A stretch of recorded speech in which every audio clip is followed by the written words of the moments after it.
on this video, leading to burnout. See captions below for what to do when you have a toxic boss. Here are 5 types of bosses you must quit immediately. Number 1, the micromanager. This boss questions every move you make and undermines every decision that you take. Number 2, the overpromiser. They will sell you dreams of promotions and salary raises that never materialize, keeping you hooked on empty promises and hurting your career. Number 3, the bully. This boss thrives on intimidation and fear. They will publicly humiliate you in meetings, crushing your confidence. Number 4, the saboteur. They will undermine your efforts and steal your spotlight, always keeping you in the shadows. And number 5, the workaholic. This boss expects you to match their 24/7 schedule, and they have a total disregard for your work-life balance, leading to burnout. See captions below for what to do when you have a toxic With a boss. specific performance lawsuit. This one-liner will keep the lawyers off your ass when you buy a property. I slip it into every contract. It says in the event of buyer default, sole remedy shall be the earnest money deposit. This means you can back out of the deal for any reason you need to, and the only thing you owe the seller is this nominal earnest money deposit you put down up front. They can't try to sue you for liquidated damages, or even worse, court order you to buy the property with a specific performance lawsuit. Trusts end up to in corporate structure because they don't fit in those 3 rules. There are only 3 reasons to ever set up a trust. 1, you have an asset worth, not a net worth, an asset worth of $5 million or more. 2, you have any single asset class that's worth over $250,000, like rubies and jewels and diamonds, Bitcoin, gold, whatever, furniture, not property. 3, you have elderly parents in a house in which they will probably pass, and their stuff and that house, you don't want to go to probate. Yes, in those 3 aspects, trusts are beneficial, maybe even the best way to do asset protection, legacy preservation, and maybe even tax reduction. But everything else, corporate, property, anything to do with profit, assets motion, legacy preservation of anything other than your parents' house, that's the solution to solving all 3 of those major pillars. Trusts won't do it. LLCs won't do it. C Corp, S Corp, none of them by themselves will do it, people. It's the combination of them, mainly in the corporate side, that makes that work. 9 out of 10 of the people that come to me for trusts end up to in corporate structure because they don't fit in those 3 rules.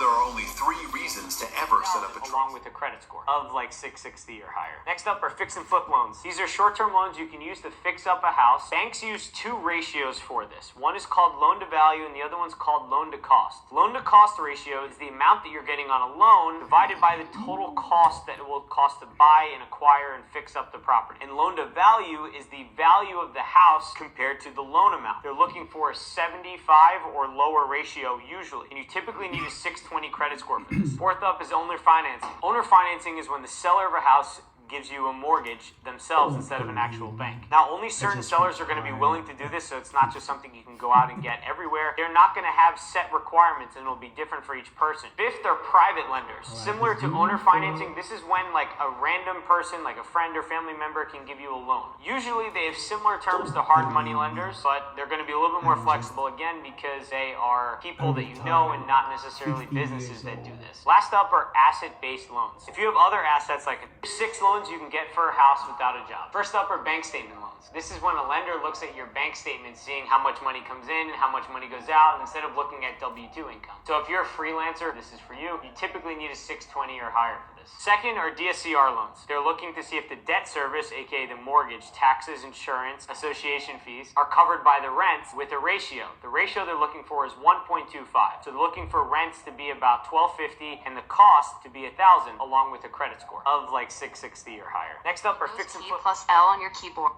If you use a Windows computer, you need to turn off these features. Press Windows key plus I to open settings, then go to privacy and security. Click on general, then turn off these 4 features. This will make your computer stop tracking you and sharing your data with third parties' applications. Now go back and click on privacy and security again.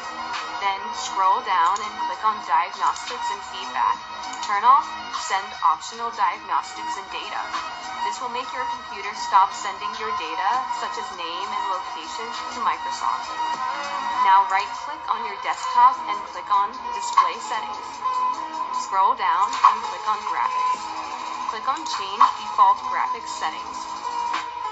Then turn this on. This should save you some battery life, especially if you don't play video games on your PC. You could have a short-term investment goal and a long-term investment goal. Let me bring it down to a practical level so that you understand. Now, when we talk about capital gains investment in real estate, we're talking about land banking. We're talking about land retailing. We're talking about buying and selling, build and sell. Some persons will build an apartment and then sell it off and get their profits. Some persons will buy a land, say 10 plots, and sell them in bits. That's land retailing. Some persons will buy a land in an already developed area, hold it for a while, and sell it off and get profits. When we talk about the cash flow investment, now we're talking about building rental properties. You can build a plaza, you can build an event center, you can build residential apartments. You hold it and then you lease it out. We have two types of investment. We have capital gains investment and we have cash flow investment. In capital gain investment, you would have to sell off your assets and make money a little above your cost price, the actual price you bought it, say interest or profit. Now, in cash flow investment, you are able to make interest, make profit over time while still holding on to your assets. Now, a lot of persons step into the real estate scene without having to know what their investment goals should look like. You could have a short-term investment goal and a long-term investment goal. Let me bring it down to a practical level so that you understand. They're buying homes, they're buying cars, they buy country club memberships if they can afford them. They send their kids to good schools, they borrow money to go to college, they save their cash, and they invest in retirement accounts. Those are basically the 7 themes of the middle class. And it ain't working for them. The wealthy do none of those things. They don't borrow money to go to college. They don't worry about buying houses. They buy businesses. They don't save cash. They know it's trash. And they invest in companies, and they'll do whatever it takes to get rich. Like that is the priority, is to create wealth for themselves and their families. And they don't invest in retirement accounts. Middle class, they're buying homes, they're buying cars. Spring. White is for processed, and green is usually flavored spring water.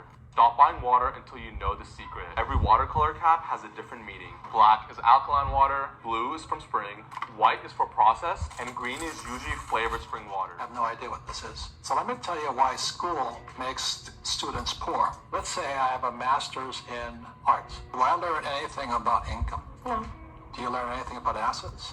never. So the reason the cash flow game is such an important game, it teaches you what is important to your banker or for a capitalist or for an entrepreneur. Is that an entrepreneur's got to know how to increase their income, and an entrepreneur's got to know how to create assets. If you don't know those two things, you should not be an entrepreneur. Refinance and give you a loan for up to 80% of the new value of the fixed up asset. You take that cash out loan and you pay back your initial lender who lent you the money to buy it and fix it up. Pay them back their money plus interest. Now, of course, you owe the bank money. That cash out refinance loan is a mortgage that you're going to pay back over the next 25 to 30 years. While this is going on, you're still collecting rent. But now that you owe the bank, you take a portion of that rent and pay the bank back every single month to pay down that mortgage. The rent's paying down the mortgage, you're not. Over time, as you're paying the bank back from rent, the property is going to increase in value. The mortgage, the principal payment that you owe the bank, is getting paid down. Those two things combined create massive equity very, very quickly. The way to create velocity of wealth is to do this with multiple properties at one time, and the equity just stacks on top of each other, and massive wealth is created, all without using any of your own money. You can continue to pay it off, or eventually there'll be enough equity built up that you can do another cash out refinance and pull out a ton of the equity, but this time you don't have to pay anybody back. You can keep it as tax-free income because it's technically debt, and debt is not taxed. If you want to learn how to do this in real life without just props, make sure you're following me. I'll show you exactly how to do it because I have done this and created over $21 million worth of equity without using any of my own money. This is a simple explanation of how wealthy people utilize debt to create wealth. Step 1, borrow money, aka get into debt to buy and repair a distressed asset, in this case, a rental property. The next step is start to collect rent every single month so you can prove to the bank that this is now a cash producing asset. The next step is to take your rental property to a small local bank. They will do a cash out refinance and give you a loan for up to 80% of the new value of the fixed up asset. You take that cash out loan and you pay back your initial lender who lent you the money to buy it and fix it up. Pay them back their money plus interest. Now, of course, you owe the bank money. That cash out refinance loan is a mortgage that you're going to pay back over the next Apple for $10 and I sell it for 20. That's a portfolio income, capital gains. But passive income, which is cash flow, is never done. So it's not so these guys are screaming right now in America, tax the rich. I said, good luck. Because most of the guys complaining, they don't know there's three kinds of income. And the rich don't have jobs anyway. They have assets. And so the average schmo out there, a poor guy, send the kid to school, they don't learn this. So that's why in fake, as you were talking about it, well, the reason the rich don't work for money is number one expense is tax. See, there's three kinds of income: earned, portfolio, passive. So earned income is if I get a job, that's earned income. If I'm a doctor or a programmer, that's earned income because I'm working for it. If I buy, let's say, Apple for $10 and I sell it for 20, that's a portfolio income, capital gains. But passive income, which is cash flow, is never done. So it's not so these guys are screaming right now in America, tax the rich. I said, good luck. Because most of the guys complaining, they don't know there's three kinds of income. Copying mechanism. It is always easy to start a business model that has proven successful for others. However, the lack of unique products, services, or value propositions hinders the ability to establish a distinctive market position, making it difficult to attract customers and stand out among competitors. 4. Limited resources. Many small businesses are self-funded. They rely on their resourcefulness and creativity. Insufficient funds restrict their operational capabilities, impeding their ability to launch or sustain growth. 5. Unsuccessful marketing and sales. Failing to effectively reach and engage target customers. 8 reasons why small businesses fail. 1. Inadequate planning and strategy. Many small business owners start their entrepreneurial journey as a way to a means. This means they may start a business without understanding customer needs, preferences, and competition.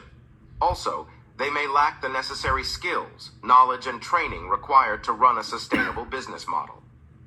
2. Lack of mentorship and support. Many small business owners are the first generation of entrepreneurs in their families and circles. They are trying to figure everything out by themselves.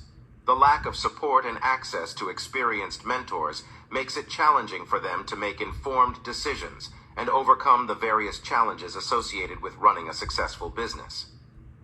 3. Copying mechanism.